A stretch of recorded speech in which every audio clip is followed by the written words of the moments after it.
Convidar o pastor Isaías, que estivesse assumindo o púlpito. Eu queria pedir permissão para os irmãos e fazer uma pergunta. Quem orou hoje pelo pastor? Porque ele vai trazer a palavra. A Eunice levantou a mão, o Caio levantou a mão. Porque hoje é dia do pastor? Olha, eu não sabia disso, que hoje é dia do pastor.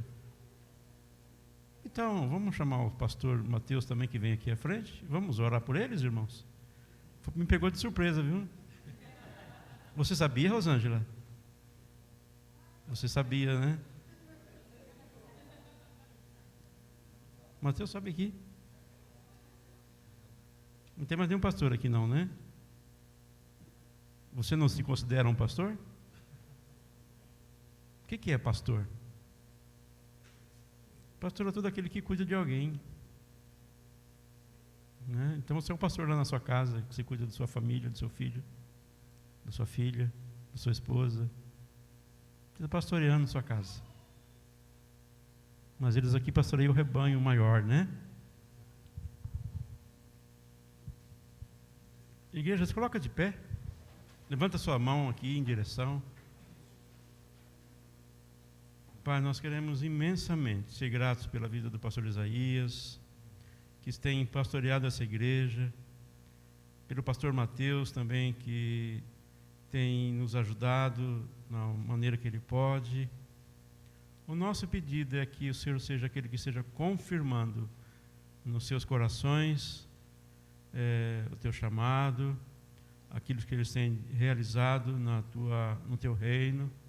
E pedimos nesse dia, ó Pai, que o Senhor os abençoe grandemente, que o Senhor os acompanhe, continue falando nos seus corações, e que eles continuem, ó Pai, assim, te servindo, como tem feito até aqui. Pedimos também que, como igreja, que possamos abençoá-los nos seus ministérios, que a tua paz esteja sobre eles e sobre as suas famílias, ó Pai. Pedimos assim por Cristo Jesus. Amém. Sabe por que eu perguntei se você orou pelo pastor? Porque isso que ele vai fazer agora não é muito normal, não, viu, irmãos? Pregar é difícil. Não é um discurso político, que é fácil de fazer, né? Eu não sei fazer, mas deve ser fácil. Para quem sabe, porque está falando de coisas que não se refere ao reino de Deus. Mas falar sobre aquilo que Deus tem para a igreja é de uma responsabilidade que você talvez não tenha ideia.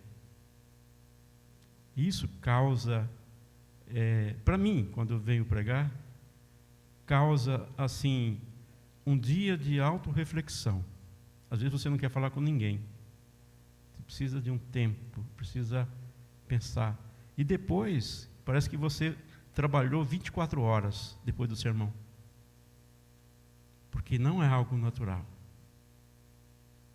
É algo que Deus está falando através do seu mensageiro para a sua igreja. Então você tem um tempo. Vamos imaginar, quantas pessoas a gente tem aqui hoje? 80 pessoas? Vamos imaginar 2 horas aqui no culto. São 160 horas aqui a igreja que nós estamos tomando de vocês. Por isso a responsabilidade é muito sério. Então, ore pelo pastor da tua igreja. Ame a tua igreja. Acima de tudo, ame o teu Deus acima de todas as coisas. Ok? Vamos orar então pelo pastor? Quem gostaria de ser um voluntário para orar pela iluminação? Ficasse de pé e falasse com Deus.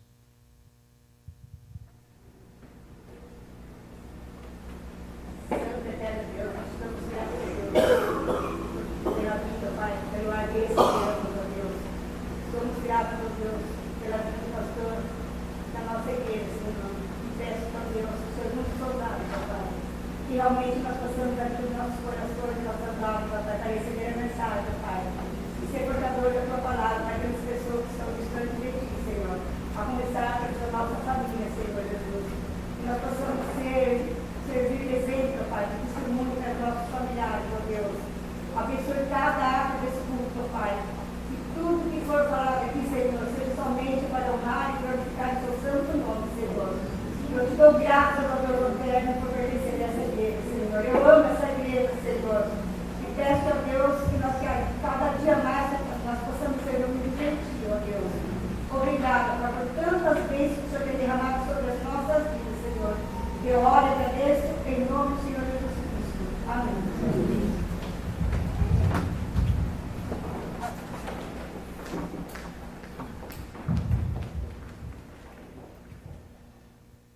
só não sei se é para mim ou para o Mateus.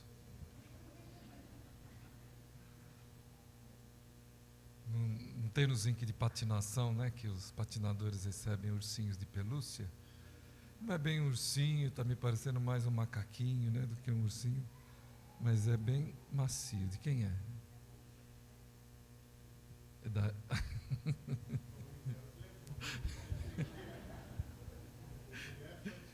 Então, deixa eu devolver, porque senão ele vai sentir falta. Muito bom, irmãos. Muito obrigado, viu, por todo o carinho e respeito. Eu creio que é uma dádiva acompanhada de uma grande responsabilidade, como disse o Narciso, a questão, né, do chamado para o ministério pastoral, mas nós nos alegramos muito. E como todos os irmãos passam também suas lutas, suas dificuldades, suas dúvidas, sempre nos acompanham. E eu creio que também isso não é privilégio do homem moderno, mas é um acontecimento que se dá em toda a história do povo de Deus, se dá em meio aos grandes homens chamados, lidos nas Escrituras, e sem dúvida as orações vêm muito a calhar, são muito importantes. Que os irmãos não se esqueçam nas suas orações do ministério pastoral, né? Não só por conta da gente mesmo, mas a gente vê provavelmente no nosso país, às vezes na nossa igreja, uma certa crise, e nós não podemos deixar de considerar que parte dela reside também no ministério pastoral. Então, que os irmãos orem por todo aquele, né, que é chamado pelo Senhor. E louvamos a Deus, porque até Jesus voltar, nós cremos que eles estarão presentes. Não sei se nós veremos, porque quem sabe é só o Senhor, mas cremos que eles estarão presentes diante do rebanho do Senhor. Muito obrigado. Vamos ler. Eu convido os irmãos para abrirem no livro de Hebreus, capítulo 11, verso 39 até o verso 40. Algumas pessoas já devem até lembrar-se rapidamente desses dois versículos, porque eles foram citados pela manhã. E eles também nos chamaram a atenção nesta manhã e desde ontem, quando entrevistávamos candidatos à pública profissão de fé, nós meditávamos muito a respeito da fé.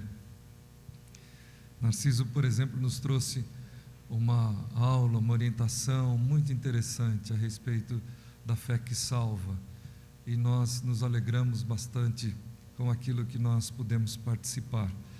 E pela manhã nós pensamos, ao mencionarmos esse texto, que nós deveríamos compartilhar com a igreja aquilo que estava guardado no nosso coração. Havia até um outro direcionamento que a gente vem meditando durante a semana, mas pela manhã entendi que o Senhor tem algo através, portanto, desse instante, a partir de mim, para compartilhar com a igreja. Então, que Deus abençoe aos irmãos. Vamos ler então, Hebreus 11, 39 e 40. Ora, todos esses que obtiveram bom testemunho por sua fé, não obtiveram, contudo, a concretização da promessa, por haver Deus provido coisa superior a nosso respeito, para que eles sem nós não fossem aperfeiçoados. Então nós gostaríamos nesta manhã de meditarmos com os irmãos a respeito de fé, a respeito de promessa, da relação muito próxima que existe entre fé, expectativa, experiência e esperança. E assim convido os irmãos a caminharem na história, a história do povo de Deus, a história do chamado de Abraão, até os dias que sucederão com término na volta do Senhor Jesus Cristo. Nós estamos em tempos de promessas, né? Nós estamos vivendo tempos de promessas. Talvez o nosso coração esteja até repleto de dificuldades com relação a estas, porque nesse instante nós temos ouvido muitas promessas e nós, de certa maneira, nos sentimos frustrados diante do que tem acontecido, né? Diante de tantas promessas que são feitas, mas não cumpridas. Na verdade, irmãos, nós até nos cansamos, e uma razão por isso é muito simples, porque aquele que promete não somos nós, porque aquele que promete, promete a nós, e porque as promessas que nós de alguma maneira ouvimos não se cumprem, isso nos frustra de uma forma tremenda. Nós ficamos muitas vezes abalados, muitas vezes abatidos, desacreditados, nos esfriamos, endurecemos o nosso coração, esfriamos o nosso coração diante das promessas que acontecem nos nossos dias. É por isso que é tão importante nós meditarmos, por exemplo, num trecho como esse que acabamos de ler. Isso faz com que também nós reflitamos no seguinte prisma, né? E as promessas que eu faço? Eu consigo concluí-las? Eu consigo realizá-las? Não são poucas, né? Os irmãos hão de convir que não são poucas as promessas que nós fazemos na vida. Nós fazemos promessa praticamente em todos os relacionamentos. Fazemos promessa e um dos maiores, e uma promessa clássica, por exemplo, é no altar do matrimônio. Quantas promessas nós fazemos no altar do matrimônio que nós não conseguimos cumprir? Então, pensem um pouco nisso. Quando nós estivermos assim desiludidos, abatidos, quando a nossa sensibilidade estiver bastante tocada, chocada, embrutecida, que nós pensemos um pouquinho nisso também. Quantas promessas que nós fizemos, às vezes pequenas, simples, por exemplo, tais como assim, olha, eu vou fazer exercício a partir de amanhã, eu vou cuidar da minha saúde, eu vou deixar de fazer isso. Há uma clássica, por exemplo, que acontece muito nos dias da separação, né? Isso se faz muito. Não vamos deixar que a coisa se esfrie. Não vamos deixar a peteca cair. Vamos manter aquilo que aquele partiu conseguia manter entre nós. Promessas que nós fazemos, que muitas vezes geram expectativas no nosso coração, geram experiências, geram esperança. Então, o que o texto nos fala a respeito disso? Pensemos primeiro na evidência da fé a partir da espera. Na evidência da fé a partir da espera. Pensemos um pouco na representatividade desta frase. Todos estes que obtiveram bom testemunho por sua fé, não obtiveram, contudo, a concretização das promessas. Ouviram? Independente da concretização da promessa, a fé se manteve, a postura se manteve. Então, quando o autor do texto inicia este capítulo, ele traz um conceito de fé. Quem pode ler para a gente? Se alguém se lembrar, pode falar de cor.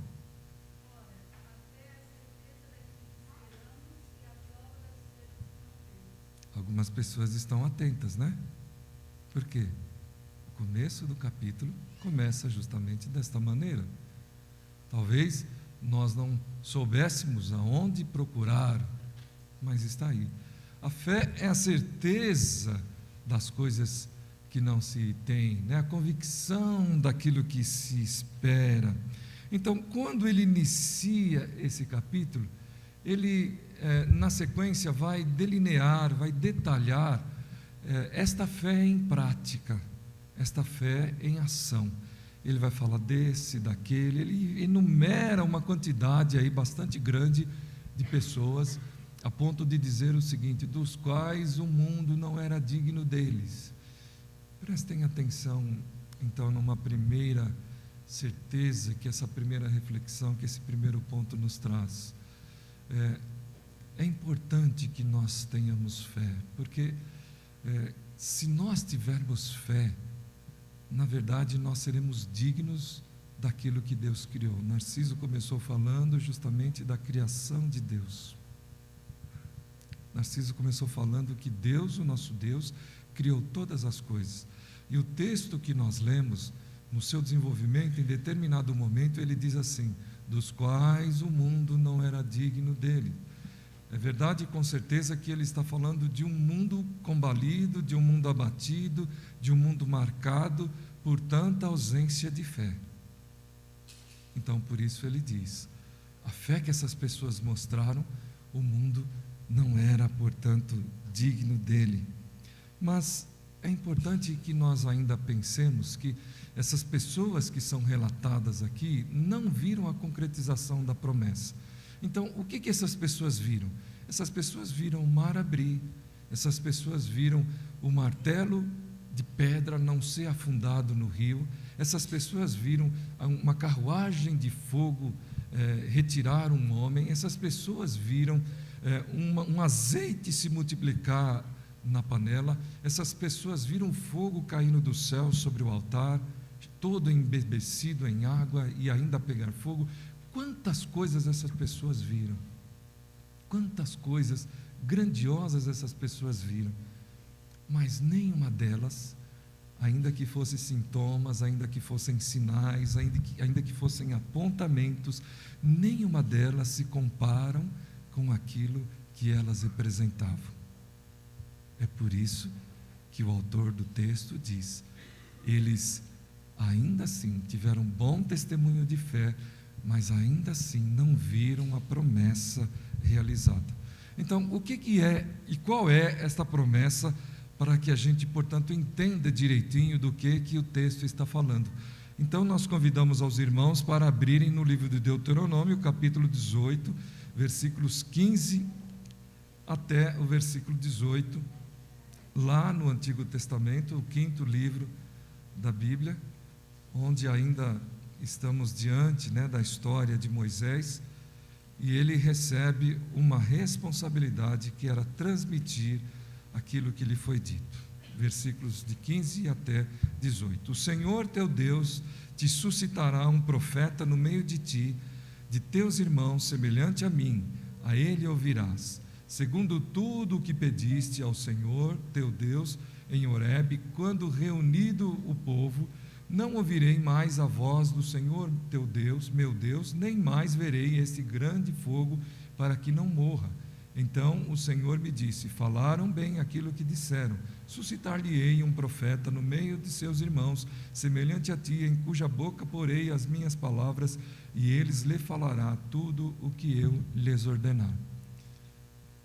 Vejam o que a palavra dita através de Moisés, que está dizendo aqui, traz para nós. Diz o seguinte: olha, vocês se comportaram bem, vocês concluíram bem, vocês disseram bem, porque na verdade a minha presença diante de vocês não representaria morte. Esse povo queria viver, esse povo queria vida, esse povo queria manifestar a existência, queria gozar a vida, queria ter vida.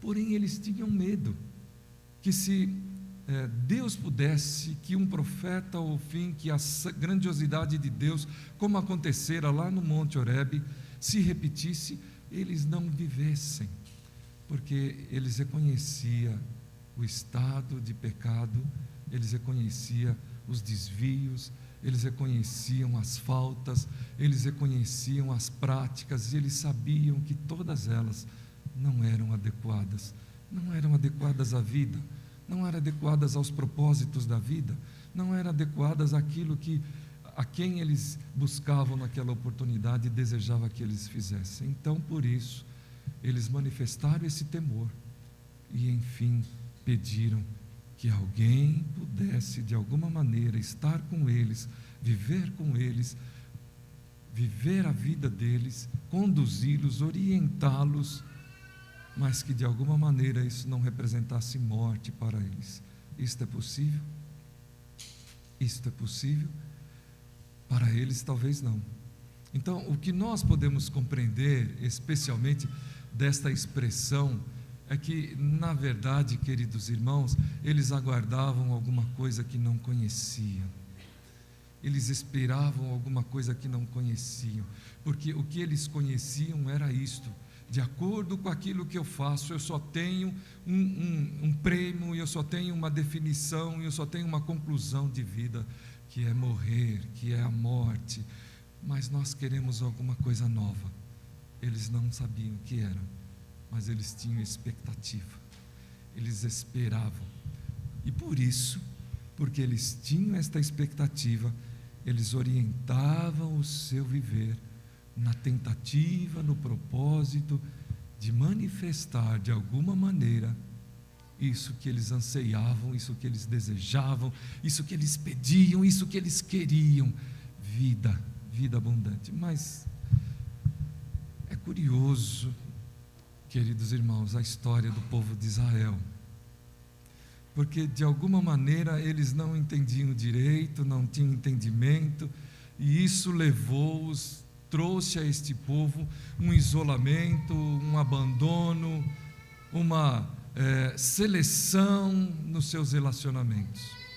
Então nós estamos falando de uma fé sem o conhecimento pleno, de uma fé que é baseada em expectativas, mas de uma fé que não entende, uma fé que não conhece, uma fé que não sabe, uma fé que não tem luz clara.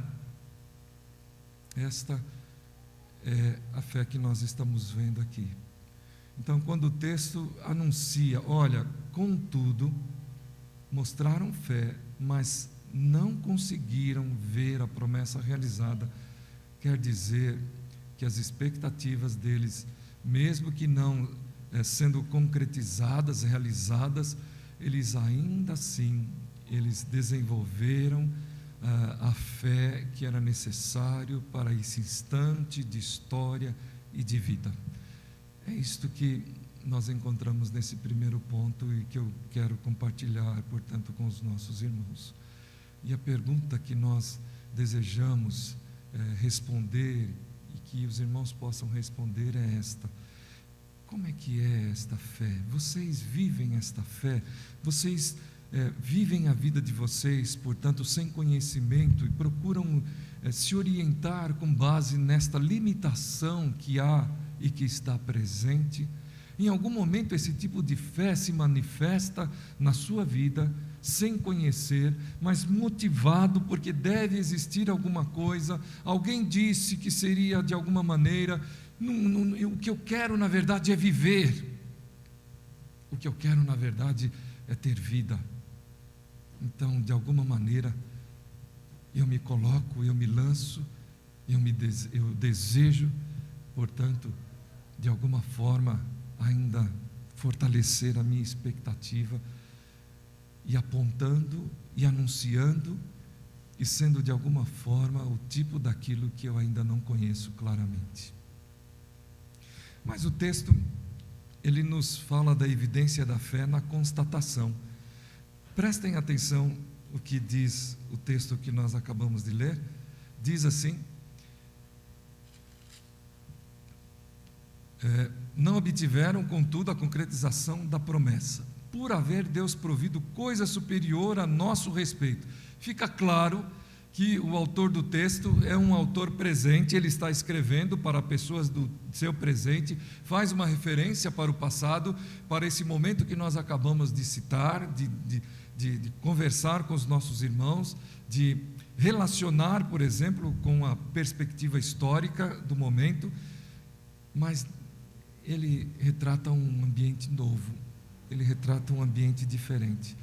Ele fala que Deus tinha provido algo superior para eles, que Deus tinha provido algo diferente para eles, e que no entendimento dele, ele o classifica como superior.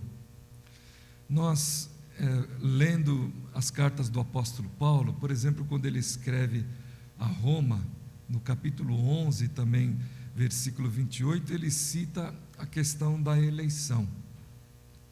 E ao citar a questão da eleição, ele relaciona esta eleição com o carinho, com a ideia da presença dos patriarcas, dos pais. Ele está falando da nação de Israel e cita que Deus tem um carinho especial por esta nação, e de uma forma especial porque os pais desta nação foram pessoas eleitas, chamadas em meio a tantas outras, e que respeitaram este chamado. Ele fala, portanto, de Abraão, de Isaac, Jacó, desses grandes líderes que se classificam também nesse primeiro período aí.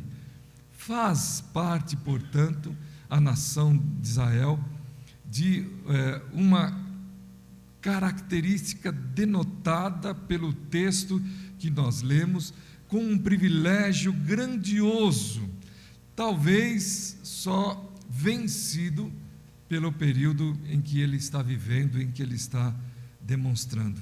Na verdade, o privilégio da nação de Israel é quase que incomparável, pois assim foi estabelecido por Deus, e a sequência do capítulo 11 aponta, por exemplo, o versículo 29, que diz que os dons e a vocação são irrevogáveis, ou seja, ninguém tira esta glória desta nação. Ninguém tira o valor histórico desta nação. E basta que a gente caminhe pela história e veja aí quantos momentos a nação de Israel esteve ameaçada, mas ainda se mantém, está presente com toda a dureza do seu coração. Mas de alguma maneira, tudo isso vem comprovar historicamente, vem atestar o que Paulo, escrevendo aos Romanos, então nos diz aqui. Tal privilégio só pode ser superado pela compreensão do que o autor da carta aos Hebreus quis dizer com a frase: por haver Deus provido coisa superior a nosso respeito. Ele está, portanto, falando da concretização da promessa. Ele está falando da concretização da promessa, ou seja, daqueles que viram, que caminharam, que andaram, que estiveram, que falaram, que dividiram espaço, momentos, experiências com Jesus Cristo, o Senhor. Porque Jesus Cristo é a promessa concretizada, é a promessa realizada, é a promessa satisfeita. Então, a igreja nasce em Jesus. Que coisa grandiosa, de fato, é um grande privilégio esse tempo, porque foi um momento em que Jesus caminhou. Talvez por isso a gente fica até, de certa maneira, compreendendo o que passam aqueles que vão para Israel, mesmo com todos os temores, né, que esse destino, na verdade, é capaz de promover ou de realizar, porque ali na verdade é uma fogueira constante, é uma briga constante, é uma ameaça constante, mas ainda assim as pessoas se encantam quando caminham por aquela região, quando pisam aquelas ruas, quando andam pelos lugares onde Jesus andou. E Jesus disse também no seu tempo: olha, sobre esta pedra edificarei a minha igreja. Então a igreja nasce em Jesus Cristo, nasce com o Senhor. Que privilégio santo, portanto, para a igreja é viver esse instante em que Ele a estabelece, em que Ele a diz que as portas do inferno não teriam força sobre ela, em que Ele destaca, portanto, o valor desse momento e o valor daquilo que está acontecendo nesse momento. Em outra oportunidade, se ouviu a seguinte expressão no meio do povo: bem-aventurado o ventre que te gerou e os seios que te amamentaram. Quem disse isso? Quem disse isso? Quem sabe? Na verdade, nós não sabemos o nome. Sabemos o sexo? Sabemos, foi uma mulher.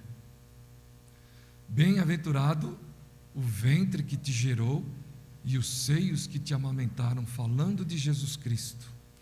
Vejam que coisa grandiosa, uma mulher que vive a experiência da geração, de trazer ao mundo uma vida, de saber ao mesmo tempo a responsabilidade que isso tem, de caminhar, de afagar, de fortalecer aquela vida que está nascendo, mas de dar continuidade à vida através de um pouco de si mesmo, através do leite, através das horas de afeição, de contato e de carinho, e declara em alto e bom som, dentro talvez da sua insignificância histórica, do seu momento social: tu és bem-aventurado e bendito é o ventre que te gerou e os seios que te amamentaram. Está falando ela de Maria, né?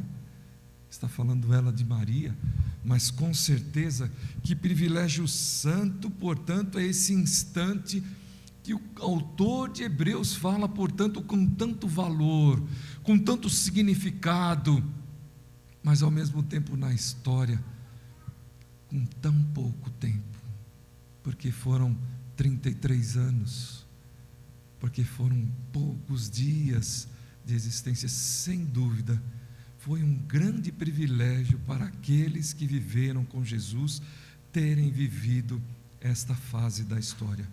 Os discípulos, portanto, se alegraram, mas ao mesmo tempo mostraram muita dificuldade em manter essa proposta de vida junto a Jesus. E isto nos remete, portanto, à fé. Nos remete à fé que está relacionada a experiências. Nos remete à fé que está relacionada à concretização de fatos que podem ser descritos, tocados, testemunhados ocularmente. Nós estamos falando de pessoas que viram Jesus fazer um morto andar. Nós estamos falando de pessoas que viram Jesus fazer um cego enxergar com uma simples cuspidela no chão, com uma mistura com terra e uma aplicação nos olhos que não enxergavam. Nós estamos falando de pessoas que viram coisas que talvez ninguém na humanidade tenham visto, senão aqueles que estavam ali nesse momento da história. Nós estamos falando de experiência real. Nós estamos falando de pessoas que ouviram Jesus contar histórias. Nós estamos falando de pessoas que ouviram Jesus sentir aquela dificuldade diante das circunstâncias. Nós estamos falando de pessoas que viram o Senhor acalmar a tempestade. Nós estamos falando de pessoas que viram o Senhor andar sobre as águas, e nós estamos falando de pessoas que andaram sobre as águas porque estavam com Jesus. Nós estamos falando de uma fé relacionada com as experiências, mas que não deixam de mostrar, não deixam de apresentar e de revelar as suas fraquezas, porque contraditoriamente, essas experiências tão grandiosas eram permitidas e possíveis porque essas pessoas estavam com uma simplicidade de existência, com uma humildade de existência, estavam diante de um homem que jamais e de quem jamais poderia se esperar aquilo que se viu, constatado, confirmado, testemunhado pelos próprios olhos que viram. Mas que fé é esta que consegue ver, mas que é abalada tal igual a outra? Que fé é esta que consegue constatar, mas que é abatida tal igual a outra? Então, ao mesmo tempo que ela acontece, que ela está presente, ela fraqueja, porque em meio à ameaça, em meio à resistência, ela não se manteve. Ela fugiu, ela abandonou, ela desertou, ela foi embora. Esta fé evidenciada pela constatação, mas também, tal qual, é uma fé fraquejada, é uma fé abalada, é uma fé abatida. Nós temos, por concluir, a terceira experiência de fé, que não está exatamente, claramente dita no texto, mas prestem atenção na expressão que o texto nos traz, versículo 40. Para que eles sem nós não fossem aperfeiçoados. Para que eles sem nós não fossem aperfeiçoados.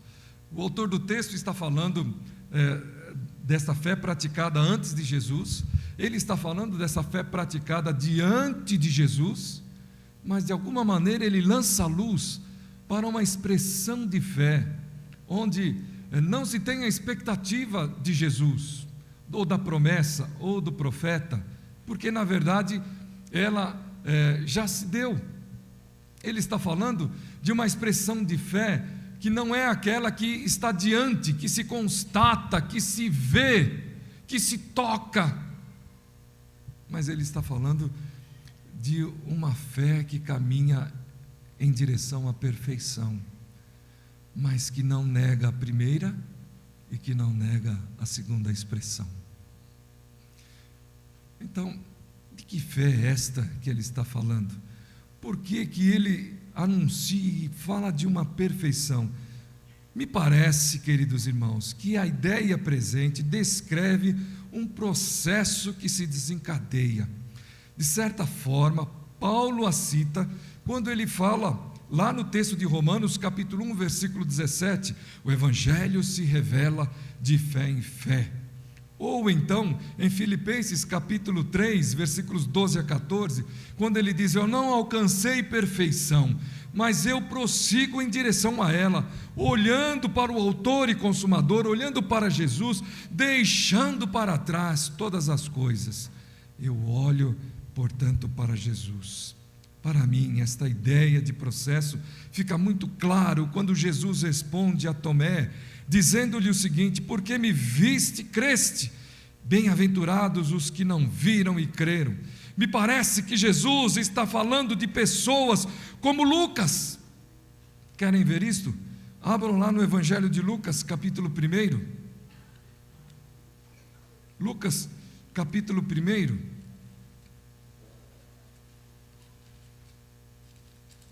Vamos relembrar, portanto, o texto, citando o que disse o autor: visto que por muitos houve que empreenderam uma narração coordenada dos fatos que entre nós se realizaram, conforme nos transmitiram os que desde o princípio foram deles testemunhas oculares e ministros da palavra, igualmente a mim me pareceu bem, depois de acurada investigação de tudo, desde sua origem, dar-te por escrito, ó excelentíssimo Teófilo, uma exposição da ordem, para que tenhas plena certeza das verdades que fostes instruído. Uma fé como esta, uma fé que não se baseia só na expectativa, uma fé que não se baseia só na experiência, no contato, no toque, mas uma fé que se baseia no dar crédito, no aceitar, no colocar um coração na causa, entendendo que ela é verdadeira, que ela deve ser como está sendo dito, que ela deve ser, portanto, anunciada, proclamada, como está sendo recebido. Esta é a fé que nós podemos citar dentro desse processo do desenvolvimento de aperfeiçoamento. É a mesma fé também citada por Paulo a respeito de Timóteo, porque Paulo cita assim: olha, esta sua fé, Timóteo, é uma fé sem fingimento, é a mesma fé que eu vi em tua avó, é a mesma fé que eu vi em tua mãe, e agora vejo em você. É esta fé que é compartilhada, que é aceita, e que vem através também de uma razão nossa, onde nós nos entendemos verdadeiramente diminutos diante da grandeza daquilo que é compartilhado conosco, e nos rendemos a isto, e nos colocamos à disposição disto, e nos colocamos à disposição desta ideia, desse sentimento, deste valor, e nos colocamos como rendidos, como sujeitos, como aqueles que não têm força para reagir, para apresentar nada melhor, diante de toda a consciência e sabedoria que o nosso tempo, por exemplo, pode apresentar, porque também é a fé que deve mover o nosso tempo. Esse tempo cheio de alternativas, esse tempo cheio de opções, esse tempo cheio de questionamentos, que questionam verdadeiramente tudo aquilo que foi do passado, que não conseguem entender, por exemplo, que o passado, que esse valor transmitido tem significado para o nosso tempo presente, que não conseguem traduzir isto no nosso momento atual. É a fé dos nossos dias, não é a fé da expectativa, de não se saber o que é, porque já se sabe, já está revelado, já está dito. Não é a fé da experiência, porque esta foi concedida por breve tempo, porque esta foi concedida por 33 anos, mas é a fé dos 1000 anos que se seguem até a volta de Jesus. É a fé que nós esperamos, é a fé que nós desejamos, é a fé que a esperança fortalece, é a fé que nos alimenta diante das circunstâncias difíceis, é a fé que vem para nós questionar, que vem duvidar, que vem dizer, não, esse texto é escrito por homens, e pela fé nós dizemos, não, embora tenha sido escrito por homens, é no que eu creio, é o que eu aceito, e é por isso que eu passo a viver, é por isso que eu quero viver, porque eu creio que por trás dos homens que se escreveram, dos homens que a escreveram, dos homens que a registraram, dos homens que a colocaram para a história, nós temos um processo que se desenvolve e que se desencadeia e vai se desencadear com a concretização da expectativa, com a concretização da experiência, com a concretização da esperança, que é a volta de Jesus, porque nós falamos disso hoje já. Ao que está sentado no trono, é o canto do Apocalipse, é o canto daquele que entende que Jesus está sentado no trono, que é vencedor, que é grandioso, que é glorioso, que é majestoso, mesmo quando tantas pessoas vêm dizer, não, Jesus foi um homem que caminhou na história, Jesus não tem valor, ele é legal porque ele falou coisas bonitinhas, ele falou do amor, e começam a esfacelar, começam a fazer como fizeram com Tiradentes em Jesus, a colocá-lo espalhado pelos lugares, pelas cidades, pendurados em todos os cantos, e não dão a ele, portanto, a inteireza do ser, da existência, do Deus que esteve conosco e que está conosco e que pode fazer isto, mesmo sendo e tendo vivido na história, pode fazer isto, estar conosco no nosso tempo, e nós devemos crer hoje desta maneira, porque Ele disse, porque Ele deixou registrado, e porque tudo isso é o que nós cremos. Nós queremos ainda dizer que Ele vai voltar, que Ele há de retornar e há de colher os frutos desta fé que nós apresentamos na história, os frutos daqueles que viveram antes dele, os frutos daqueles que viveram com ele e os frutos daqueles que viveram depois da sua partida, depois da sua ausência. Esta última fé é a fé das saudades.